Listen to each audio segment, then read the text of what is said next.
Hola, yo soy José Carlos Arrunategui y les voy a hablar del cambio de paradigma sobre la discapacidad, el modelo social de la discapacidad. La discapacidad no ha sido entendida siempre de igual forma en la historia de la humanidad.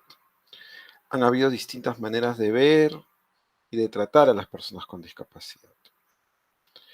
Lo que sí se puede decir es que ha habido una constante, ¿no? Una constante que las personas con discapacidad, por más que son seres humanos, se han visto postergadas y marginadas en sus posibilidades de desarrollo y de acceso a derechos. Por ejemplo, el derecho a votar, acceder al transporte, administrar sus propiedades o en los encierros, internamientos forzados que han sufrido las personas con discapacidad.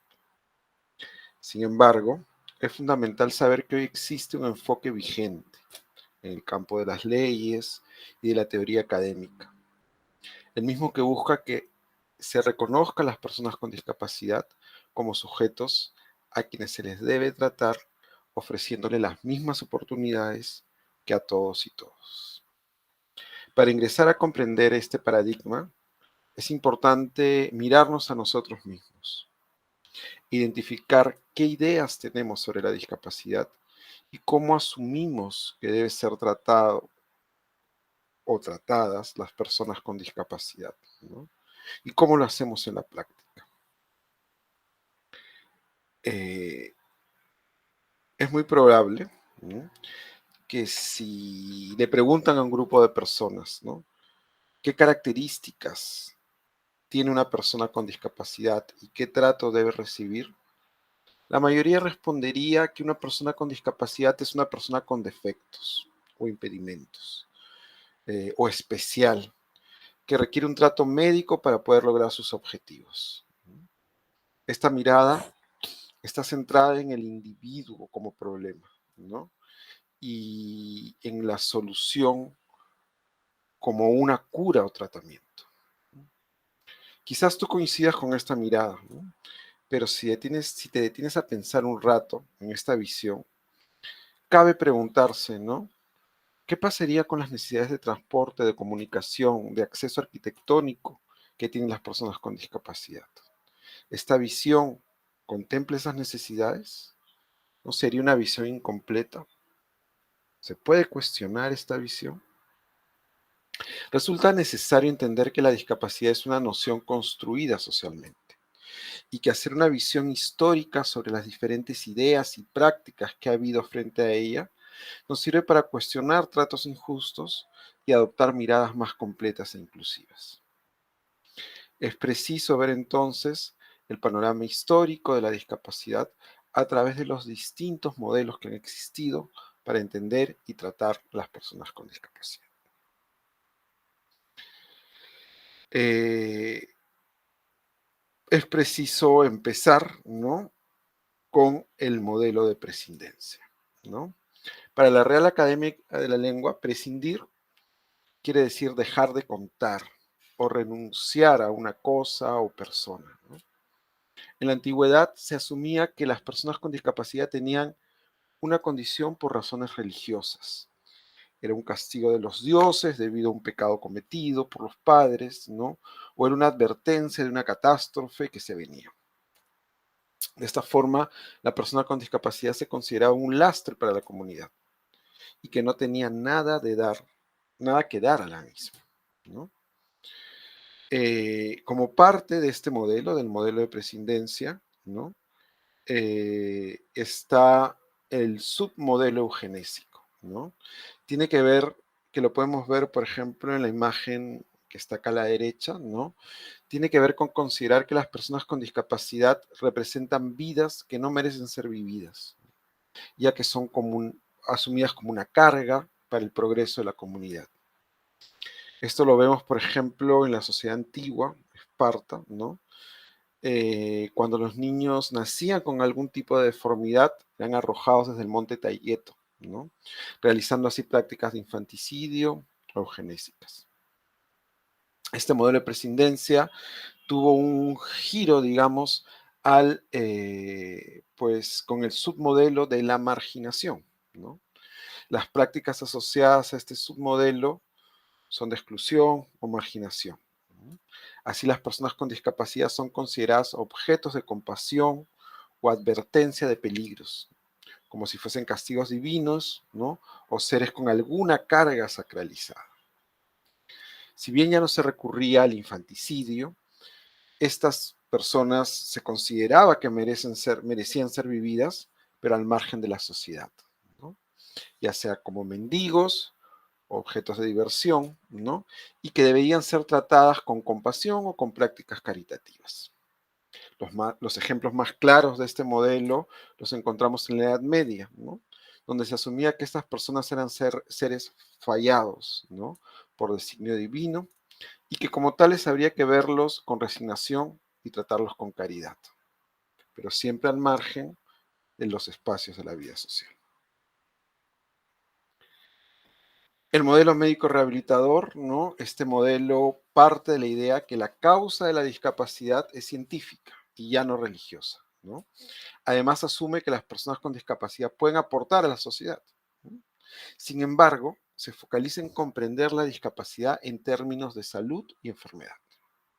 Es decir, las personas aportarán a la sociedad en la medida que son normalizadas o rehabilitadas. Se considera que hay un estándar en el funcionamiento cognitivo, físico, sensorial o psicosocial humano, ¿no? Y se excepcionaliza o se anormaliza a quienes no encajan con este estándar, ¿no? Esta mirada está centrada en lo que no pueden las personas con discapacidad y propone como única práctica para mejorar su calidad de vida la rehabilitación o el tratamiento médico.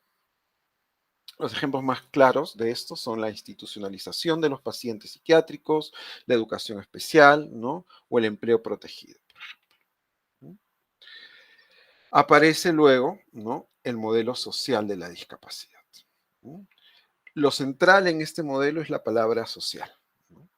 Es así que se parte de la idea que las causas de la discapacidad, ¿no? Es decir, lo que produce las desventajas y los obstáculos, no están en las limitaciones individuales, sino en las que impone la sociedad.